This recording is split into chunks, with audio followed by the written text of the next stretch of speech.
So a horse can read your heart rate, your breathing, can sense your hormones. It can sense every piece of tension, every muscle twitch in your body. They can even read your intentions. What would the horse detect if I'm walking in that pen in fight and flight? I don't think it's going to change my life.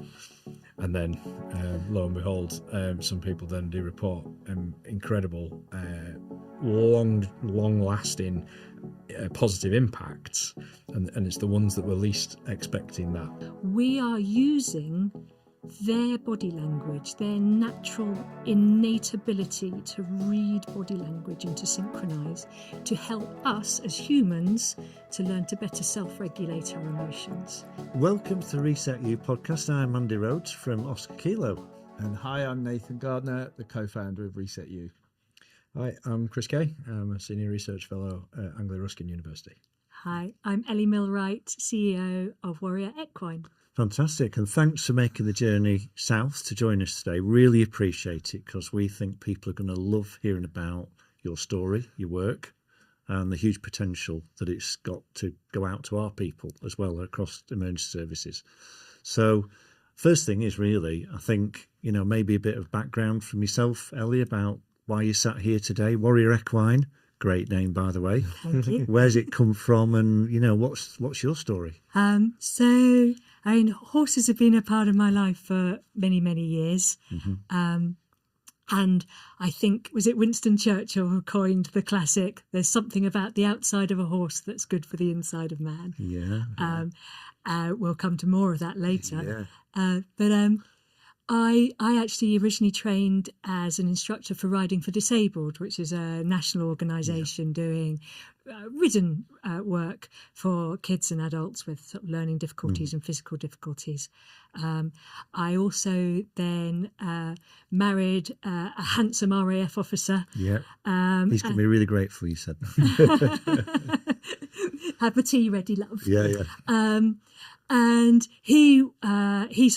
we got married, and he immediately whisked me off to Northern Ireland for a charming 2 years in Northern Ireland.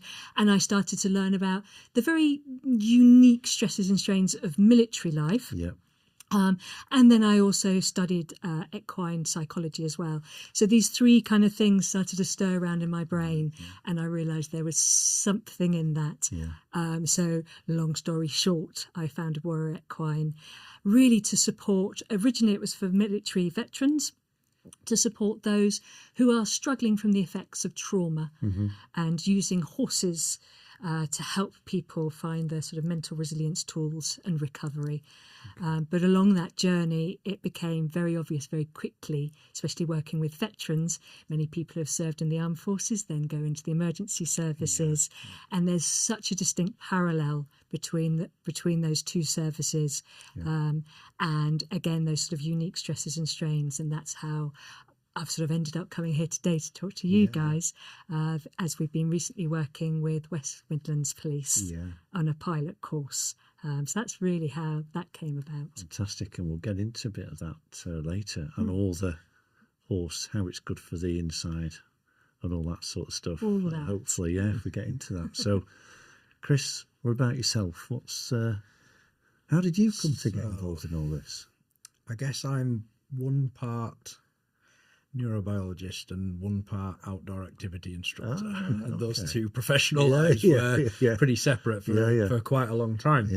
Working in cellular neurobiology and working as an outdoor activity instructor, very much stumbled across a job opportunity to study and evidence the impact of a recovery support program that was using outdoor and adventurous activities and time in nature to help people who had sustained life-changing injuries, experienced life-changing circumstances in the military, which was this bizarrely amazing fit for me. And I have very recently been able to expand on that work from the military to police. And I have been, thankfully, the sort of recipient and the provider of some fairly life-changing experiences through various activities in nature. So the opportunity to capture what some of these experiences can do for people when they are challenged with such circumstances was an amazing fit for me, and a job that I never thought that I would have, a job that I didn't go looking for because I didn't know that it existed. So yeah, that's what I do. I work in understanding and evidencing how experiences in nature and activities can help people through, unfortunately, some of the most challenging times in their life. Like I say, predominantly with the military, now with various uniformed public services and civilians outside of that, catastrophically injured rugby players. And so, that's why we're here today, to talk about the sort of latest work and my first foray into working with the police. Fantastic, which is a funny old place to work, isn't it? As Nathan's found out, he's been working with us for 3 years. So should we sort of kickstart with what goes on with the horse thing then? Come on, give us that. Because what goes on with the horse thing? You know, I mean, my wife, who's an accomplished horse rider, eventually got me on a horse last year. And I didn't have a great experience. But what I did feel was the very, very intuitive animals, almost spiritual. And they can spot a nervous person when they see one going a mile away, can't they? Absolutely. So what just break it down for us in terms of the horse, maybe Chris come in with the outdoor side of it, the psychology behind it. Where's it all come from? So, I mean, it all boils back. I've sort of got two missions today. I mean, my first kind of big mission is that, you know, we're about supporting, you know, the serving personnel who've struggled with the trauma, and really to try and put them back into the driving seat of their recovery, to enable them to take responsibility and control of their recovery, to not feel alone, to not feel lost, to not feel spiraled, not feel stuck.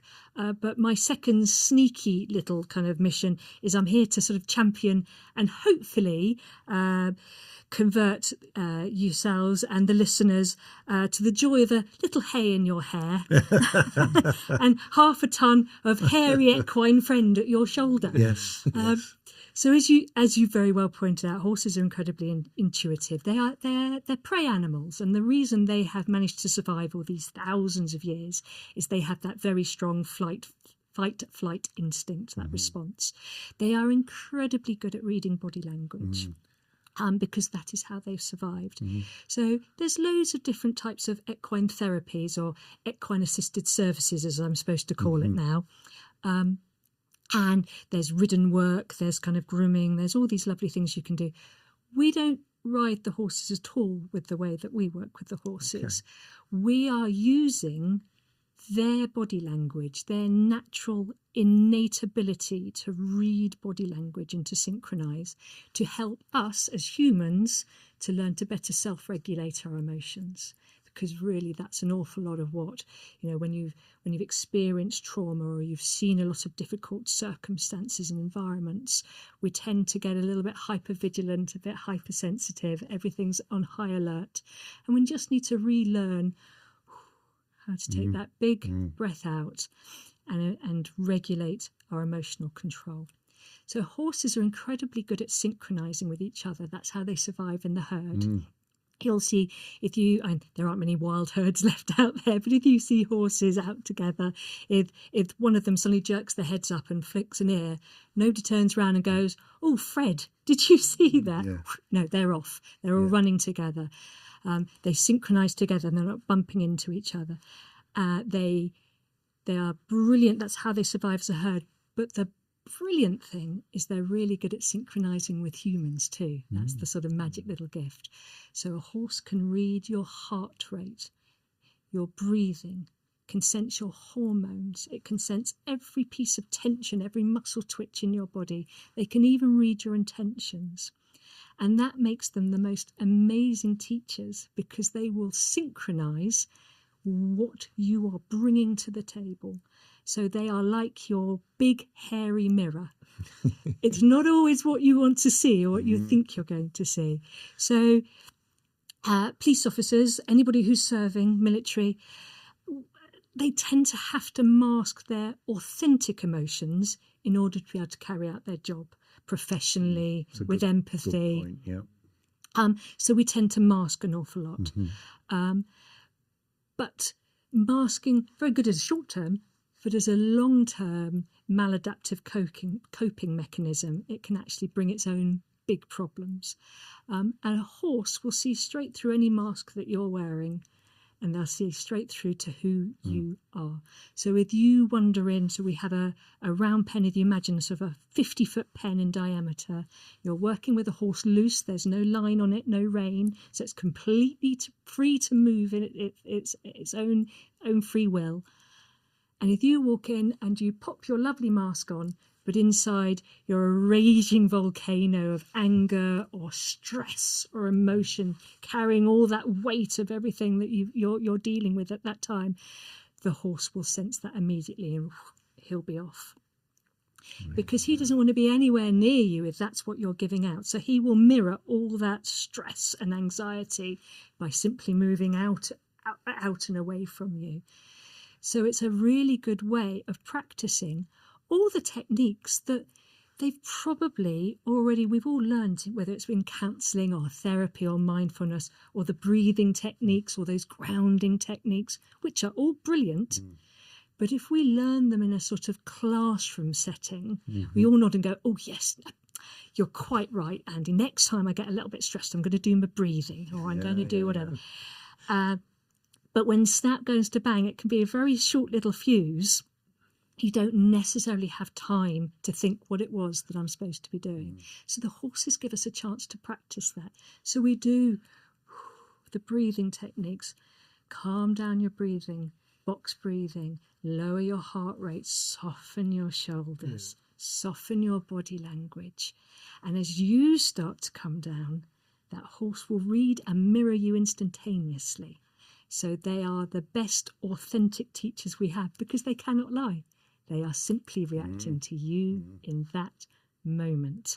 So we get that chance to practice all these brilliant techniques with a real living, sentient being who's completely non-judgmental. He couldn't care less what car you drive or what rank you are or whatever daring do you've done. He just sees you in that moment and tells you how you make him feel. I'm feeling really relaxed already. I know, yeah. I am. And I Well, can you've see explained that. see Really. why this horse and I didn't see eye to eye when I was riding him. Their little bubble inside. Yeah, he was looking at me through the side of his eye and I could tell he got me on the run already. Yeah. So this is, I mean, you've put that beautifully. You really have. And you brought out the essence of the animal as well, the big hairy mirror, as you call them. What's the science telling us about this thing? Because you've got the technique, the practice there, and the real, implementation of this. What's the science telling us about things like this, Chris? This is why I think this work is so important. Is that a lot of this work has been going on for an awful long time. Without that collection of credible research evidence as to the mechanisms that are causing these experiences. We talk about transfer an awful lot, transfer of experience.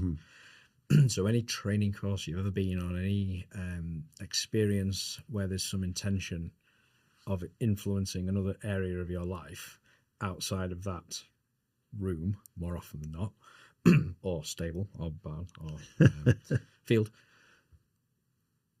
that experience, the ability to transfer the learning from that environment to the environment that you're actually spending your time relies a huge amount on the delivery of the initial training and the participants that are then going to go on and try to put that into practice. Ellie's touched on this a little bit already. What this big furry mirror allows is an in-the-moment opportunity for near transfer as opposed to far transfer of taking all that good intention that you've set from whatever your training course was or your experience was to say, yeah, next time this comes up, or next time I'm faced with this situation, I'm going to do X, Y, or Z. And this is what some of the research participants have been telling us in their journaling, is that it's all well and good being told, calm down, don't react like that to whatever it might be. The potential of an RTA as you drive around on off duty, but to be able to practice that with this immediately responsive feedback loop of whether or not you're actually calming down, it is actually quite powerful. I found it really, really impressive the first time that I witnessed somebody spend time with a horse in that way, because the vast majority of my work previously has been expeditions to the greater ranges, canoeing, non-horse related nature-based interactions. So I had the same question initially, was what do you do? What do you actually do with them? How does the horse help? And situations like this, collaborations like this between academic research institutes and providers, helps us to evidence what goes on, what impact it has for the participants, and critically, what the lasting influence of these experiences is. Because everybody can go away from a training course or a well-being experience and say, that's going to allow me to do X, Y, and Z, which is why it's so critical that we're speaking to the participants months down the line, beyond their time frame on the 3-day course, to understand what has, how, if at all, has this influenced your work environment, your ability to work, your reaction to circumstances that you were having difficulty with prior to that, and then getting them to articulate how that experience has influenced their time beyond the course. Really interesting, isn't it? Because it's like, we're not teaching people this stuff. They're learning, and it's becoming almost a part of them in the moment, as you say. Chris, are you with me? So it's a lasting thing.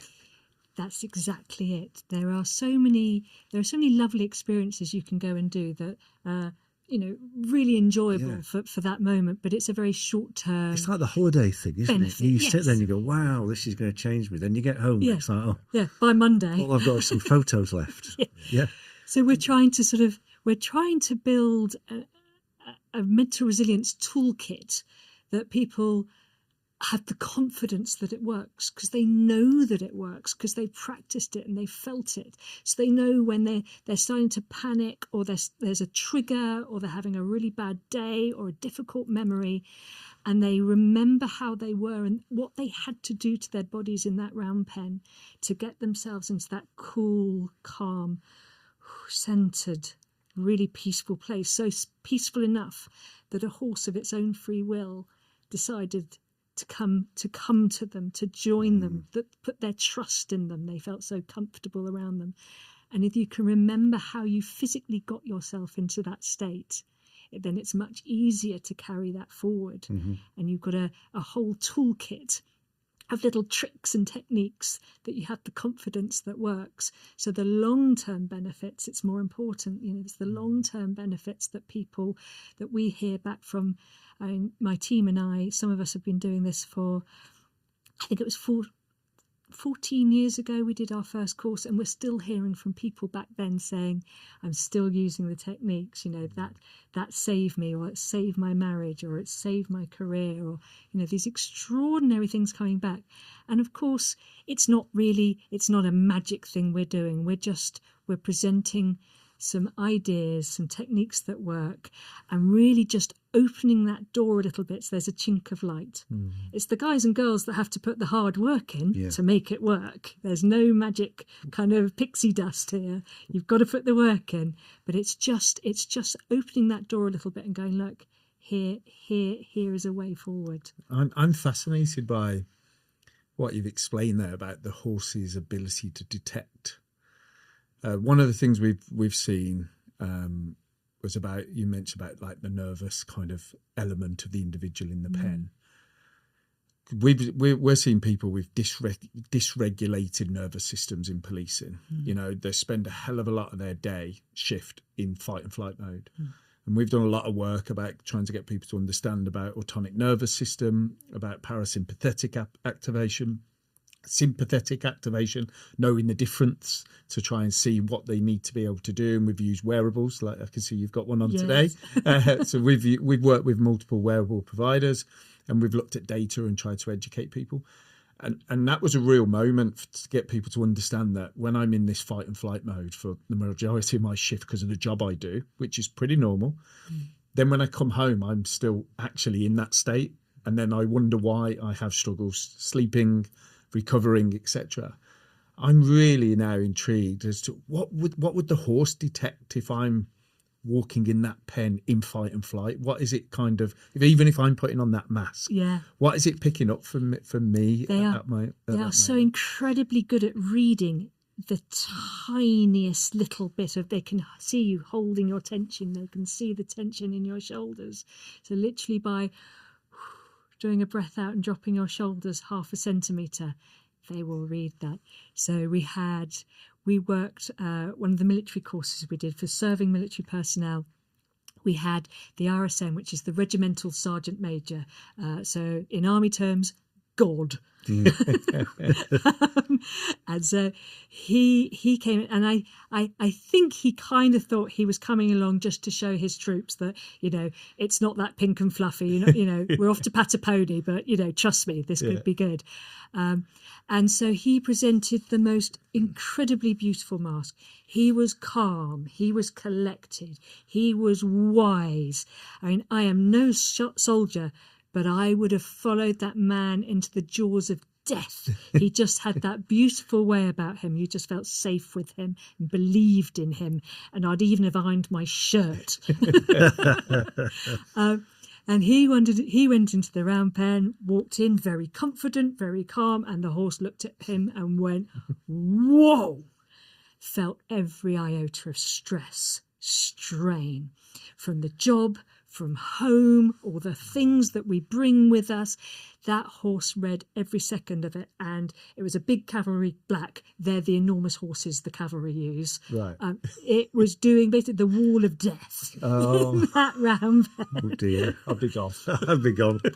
And it was extraordinary because this mask had fooled all of us humans, but not the horse. Interesting. And so he had to work really hard on genuinely letting go, authentically letting go of that stress, letting it all out, letting that sort of all that mask out, and it was extraordinary. He had a bit of an epiphany that he suddenly realised all the strains that he'd been carrying about, you know, his marriage, good marriage, but you know, it's difficult, isn't it? The sort of service job, it's not 9 to 5. And even when you get home, as you alluded to, you get home and you still haven't switched off. You're still carrying all that worry, and all those things are processing through your mind. So it was a wonderful example of how well horses can pick up on the smallest little Is that bit. Where I walk my dog, there's horses in a field and we stop and the horses come over. Yeah. So is that like, I'm kind of putting a bit of like, are they sensing me to be like calm? They come over and If they're happy in your presence, then you've got to be. You've got to present as a I'm not, thinking, as a non They threat. don't, you know, turn it on and start behaving like that on these courses. now I'm just thinking, You're such They're receptive not animals. no, I'm on my own. Yeah. I'm on my own with my But dog. they and come over. will be thinking, does he look like a predator? Yeah. Or does he feel like, you know, friend, somebody I can trust, somebody that's interesting? Yeah. And, you know, they're quite nosy as well, so they've come to check you out. Yeah. But if they're staying with you, absolutely. It's because they feel safe and calm in your presence. So tick Fiji. I'm taking a win of that one then. There's just got a no horse whisperer hiding. right there. There's just no hiding with them. No, there's no mask, as you say, is there? You've got everybody has a emotional bit of a mask, X-ray don't they? vision. Everybody has a bit of a mask, don't they? You know, Undoubtedly, I yeah. guess. Particularly Well, we people have in to. hierarchical organisations where there's rank and structure and stuff, you know. Yes, you must present so. And sometimes you're doing it not just professionally, but also sometimes to protect yourself a little bit. Yeah, I'm all right, I'm fine, I'm good. Inside. probably and you, not. Chris, you said you've seen, obviously you've looked at a lot of the outdoor pursuit side of this, and the differences between this and when the horse is involved. Well, just give us a sense of, right, I mean, because we hear some great projects around there that do a lot of the outward bound in nature challenges and stuff, and they work for people. What's the sort of differences for you when the horse is involved from what you've seen?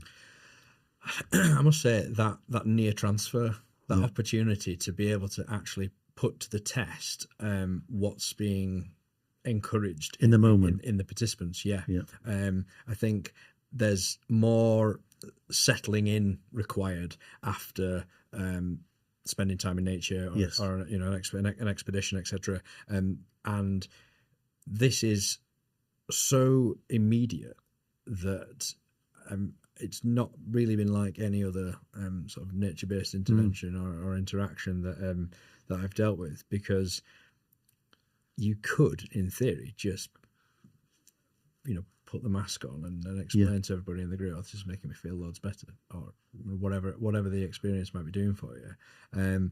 But never are you presented with this sort of truth serum of whether or not that's actually occurring for you right now in that moment. So I'm not. I know that the work that's done with other animals, dogs, etc. That you get that similar reflection back of your being, so it allows you to sort of practice that.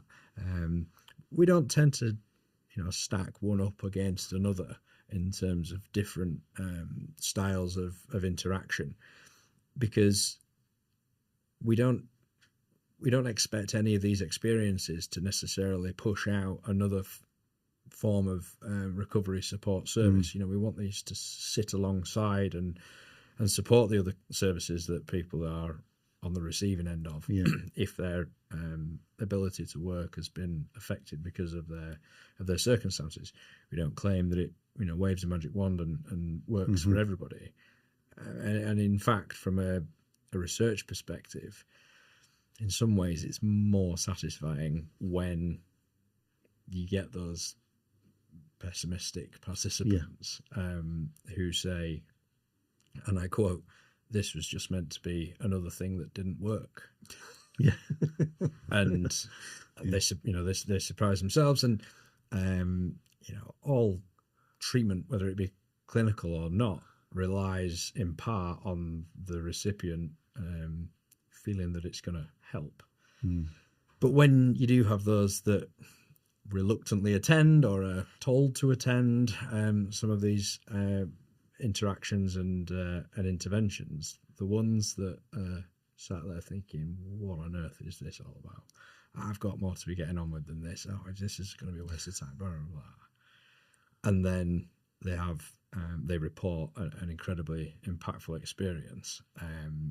I think that it helps to manage the potential bias as a researcher as well, because I spoke to you about being an outdoor activity instructor. I myself have been on the receiving end of some great experiences. I feel that they have shaped who I am and how I deal with what life throws my way, and I've been involved in providing those experiences for other people. So it would be easy to assume that I am going in there looking for information from participants about how this has helped. I'm not. What I'm looking for is how this has influenced their life, positive, negatively, or neutrally. So when you do get those people who sit there and say, I just thought this was going to be a nice jolly, I've been on a few trips like this before, and they seem like they're just kind of using the system for a nice experience, but they, and sometimes have previously said, I don't think it's going to change my life. And then, lo and behold, some people then do report incredible, long-lasting positive impacts, and it's the ones that were least expecting that. There's a strong evidence base behind this. The purpose of this is to open people's minds up to what's out there, because we're talking about choices. And what we've found is that people, given privacy and choices, and also their peers talking about stuff, they will try things that they've never tried before. And, you know, our take on it is, well, what we're doing now isn't working brilliantly, quite frankly. Are you with me? Some people need clinical pathways, some people need medication, some people need all of these things together in a care plan. Some people, it can change their life doing open water swimming, cold water therapy, equine therapy, that type of thing. So I think what we're trying to do is make open peace management and make it more accessible. So I've got a question about accessibility of this. Do you know what I mean? In terms of, we've got a lot of people here who are struggling, and what are we doing? What are you seeing happening around this particular work to try to make it more accessible, more this consistency, the standards, and all that sort of stuff that you need? I guess. What are you seeing around that? The scalability is a really important point. Yeah.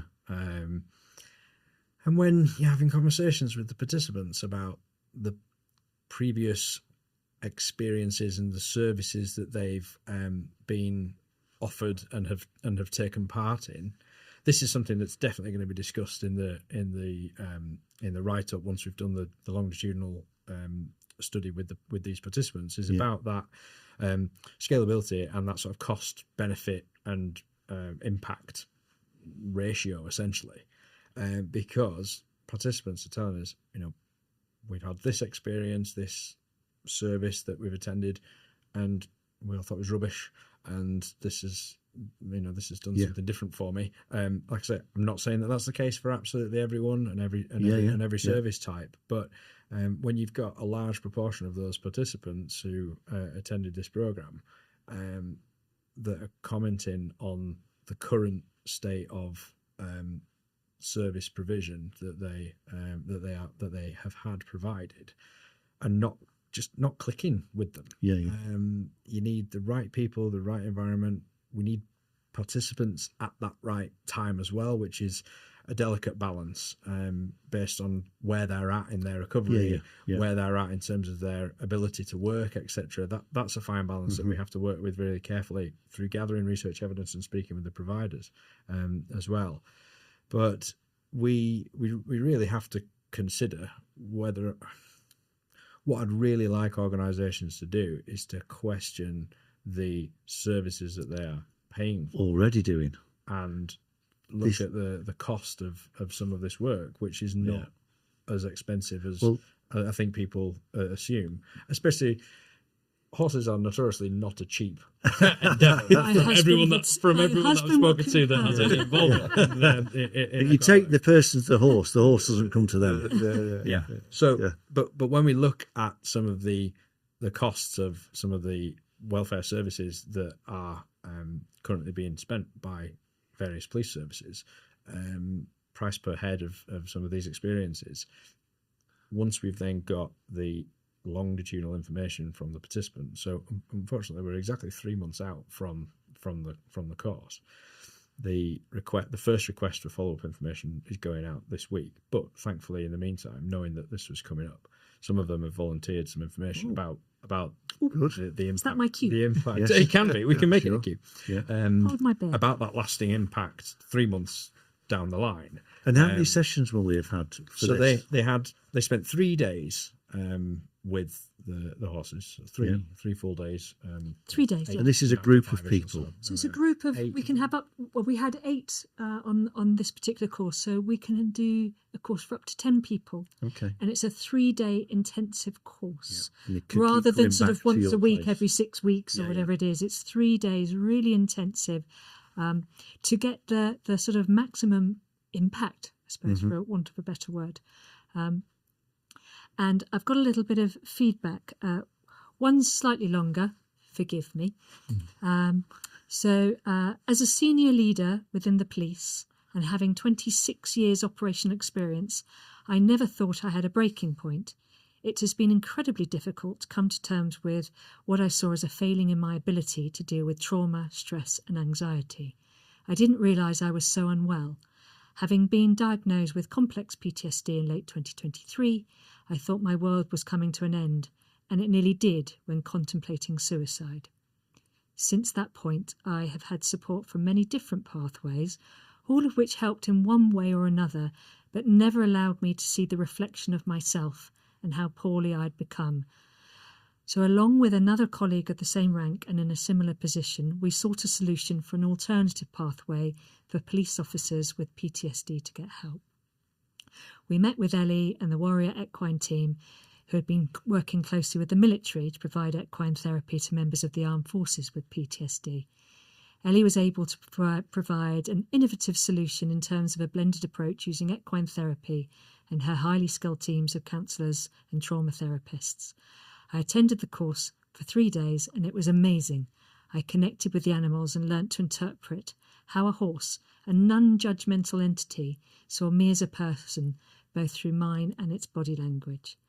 Gaining the trust of the horse was a tipping moment, leaving me feeling valued by another creature that had never met me before. Coupled with the discussions and coping strategies offered by Ele's really empathetic, kind team, left me feeling confident, valued, worthy and useful again. It was a profound experience that I wouldn't hesitate to repeat. Wow. And we've sort of, over the years, we've got so many amazing anecdotal pieces of feedback like that. So as far as I was concerned, as an academic innocent, I thought, oh, this is a proven course. Yes. No, which is why it was serendipitous that Chris and I met through a symposium that he was holding, because in order to help the key decision makers and the key influencers, whether within policing, the military or any other of the uniformed services, it is imperative to have independent academic research to back up what we're saying. It's all very well me saying, don't you worry, Nathan, you send me all your people with complex PTSD, I'm going to get them to pat a pony and all will be well. That doesn't really wash. We need scientific evidence, which is where obviously it's been such a joy to be able to meet Chris and be able to team up. Coincidences along the way. There have been a few. Yeah. I think you've also hit on a really frustrating but relevant point in terms of where we are at in terms of supporting people's welfare, well-being at work, is that over the years people have added lots of things in and they're very reluctant to stop doing any of them, even though there's very little evidence actually. But when you present a new thing, you've got to have all your evidence for it. So it's almost like to anything new, we need the full... There's a lot to be learned in the policing context. So when you've not got direct evidence of your cohort of individuals, you look for the next closest relevant group of people. So yes, we've spoken about there being a lot to learn from the military. But one of the other professional relationships that I've developed over the last few years has been with academics and practitioners over in the States, working in the similar sort of sphere. You mentioned this to me, nature-based interactions and equine therapies with police officers over in the States. They've been doing this potentially a little bit more often and for a little longer. So there's an awful lot there for the UK police to sort of look into. Clearly, massive cultural differences, but like I say, you have to look at the next closest population to then inform the decisions. And then when you do get to this position where you're actually able to gather information from your cohort of individuals, it's critical that work is done rigorously, reliably and independently, to be able to then put that to the UK pockets of the UK policing. And thankfully we've had that proactive approach from both sides. So we've had the staff initially from the West Midlands Police that went looking for other support styles, the practitioners that went looking for an academic process to put alongside their work, and the proactive approach that I feel that we took as academics to want to link in with practitioners. So arranging a symposium to appeal and want the presence of instructors, recipients of and attendees of nature-based interactions and equine therapies, to bring those people together. And that's where we met when Ellie attended the symposium that we ran. Again, another coincidence is that, so at my university we have the Veterans and Families Research Institute, and they had a Policing Protection Research Institute. So I'd been wanting to branch out a little bit, rather not just working with veterans and service personnel, working with their families and the other people that are affected when people have life-changing circumstances and injuries and illnesses, because it's more than one person's life changes when that happens, if hopefully people have got people around them who can unfortunately be affected by that as well. So the partners of military personnel and also other uniformed public services, we then, just after I began at Anglia Ruskin University, they then developed the Centre of Excellence for Equity in Uniformed Public Services. Emma Williams, yeah. Exactly. Yeah. So all of these things just all happened at the right time. We joined the dots appropriately, and here we are on the cusp of being able to say to the West Midlands Police and to the National Police Wellbeing Service, here are the experiences of your staff from this pilot program, and be able to sit down and say, what next? Because what we do is, we look at this stuff and go, how can we, if it all adds up and we've got safe practice and all this and great feedback, and we say, how can we stimulate more access to this? How can we help with that? What's the leverage we can bring to the table with, whether it be funding, whether it be communicating this great stuff out to people, which is what we're going to be doing with this podcast through the app. It's going to go to tens of thousands, everybody in policing eventually, right? And they're going to be able to listen to this. I just felt my heart rate go up. And it's good because we need to bring it to life. People are going to see it. We have to discuss this in different ways. And this is how people journals. This is how people want to access stuff. They want to see the real people talking about stuff, feel the passion you've got for it, and hear about the real stories like you just read out.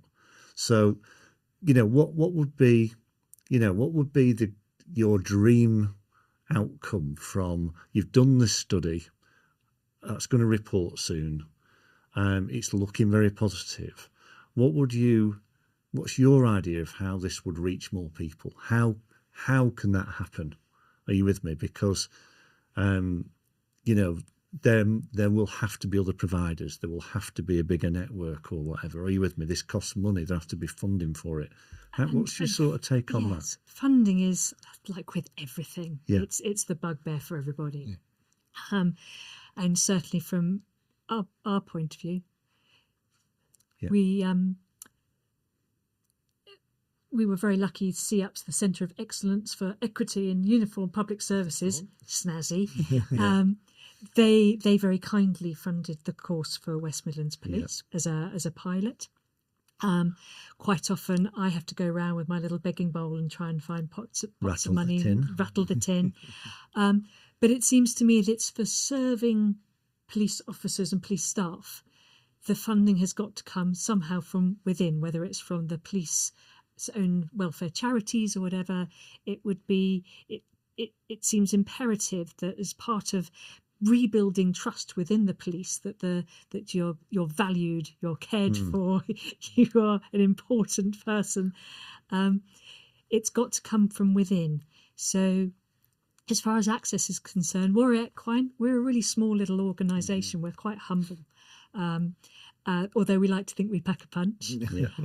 Part of what I'm hoping Chris's research will bring is understanding of all the various different nature-based interventions there are out there, and all the different innovative ideas and the benefits that they can all bring as a package. It's not one size fits all. But it also occurs to me that there are not only police officers and police staff, but police horses. Now, wouldn't that be a beautiful thing? If we could start involving some of the existing police horses in some of this work. That's a good idea, Not bad. Just as the way as I'm about to go and work with King's Troop Royal Horse Artillery, I believe, doing courses for the military, so using military horses to help military personnel. It just makes sense. Yeah, it fits, there's a lovely kind of sort of completion of the circle there. So to me, that's something that will also bring, another feather in their cap for the police forces. They're an expensive part of the organisation. We understand all the value and all the things they bring, but they still have to present what benefits they bring to the police force. So why not add another piece to that jigsaw? Why can't it be the mental well-being of police staff? And my old Fourth Lancashire, very proud mounted branch. Yes. And the horses have a lot of downtime. Yes. So that's interesting. So it's not the same as what you're doing, but with the OK9 dogs that we've got, the wellbeing dogs, that's just grown to 300. But they're all serving officers and staff with their own dogs that we train and bring them into work, and then off they go. It's not one. You're right. It's a way of spreading that really great resource around, isn't it? I think it's fantastic. Dog owners here, yeah. We absolutely get it. Nathan, you've always got a question for people, haven't you? That, after seeing thousands of police officers around recovery and things like that. Yeah, we have to put you on the spot. Ellie, I'm going to start with you. What resets you? What is your reset moment? It's not even going to be a surprise. No, it's got a horse involved. It involves a horse and dogs. Oh. That is my defrag time when I come home or had a hard day or I don't know, spent the day with Chris travelling up to London. I go home in my own little bubble, take that big breath out. It's listening to the horse rhythmically chewing on his hay, or just sitting with the dog and just spending some time in nature. There's something about getting out into the green that's really good for our souls. Yeah, that's my reset button. Fantastic. That's defrag done. And for you, Chris, what's yours? I'm slightly less on the spot because I've had the time at least to answer the question, but it'd come out just as quick. Rock climbing. Any form of spending time in nature, getting out with the dog, going for a run, going out for a bike ride. But rock climbing offers a situation that you can't notice that you're in until you're not in it anymore. Because thankfully I don't consider myself to have a lot in my life that I need to switch off from. I know a lot of people, when they talk about outdoor activities, they say, they use it because it allows them to switch off from all the things that they've got to worry about and so on and so forth. I'm very, very fortunate that I don't have a huge amount that I feel that I need to switch off from. But when you are rock climbing, if you notice that you're not worrying about other things, you then notice that you're not worrying about those. Yes. So it's this wonderful thing that you can only ever retrospectively appreciate, that you weren't thinking about anything else until after you've spent that time not thinking about it. Because if you do in the moment, you're then no longer doing it. And that, some people get that out of running or reading or having a bath, whatever. For me, it's going rock climbing, being totally present, family, friends,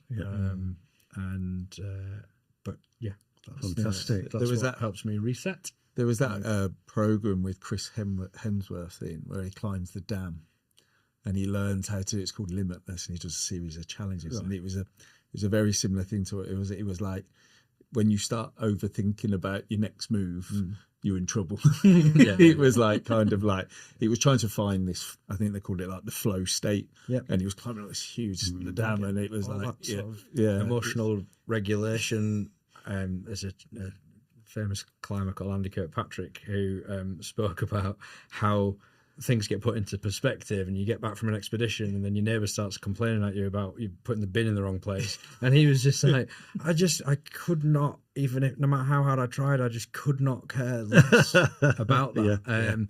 And I think that that reset that it gives you, and it needs to be topped up, I think. And we've spoken a bit about spending time in nature and the holiday effect, etc. And it's sometimes not that useful to, live for the weekend by dragging your way through Monday to Friday to then get to the top of the helter-skelter to whiz down it again to Monday, and trying to live a more balanced way in terms of being able to access nature, which is more accessible than some people might think. There's an obvious criticism of that not everybody's got green and blue spaces on their doorstep, but there's a lot of work going on in allowing people to understand where they can access green and blue spaces in city centres. I've done work with the Canal and Rivers Trusts, because most large industrial towns have, have canals and waterways and so on and so forth, and